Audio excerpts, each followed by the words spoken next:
Hi guys, welcome to Yvonne's Halloween.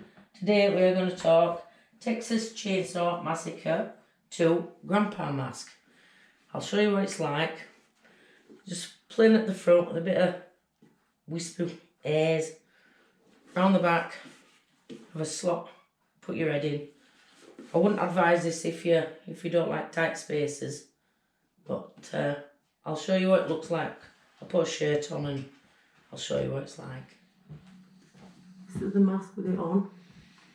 There's no mouth hole, but there's a tiny little gap there.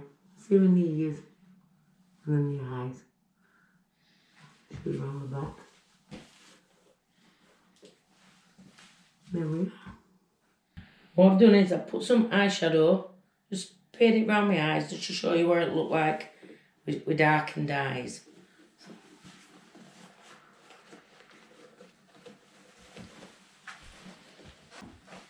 And if you can see, there we are. Not even trying with some glasses. We have a plum.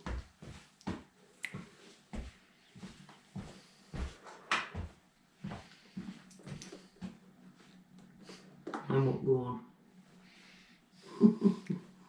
There we are.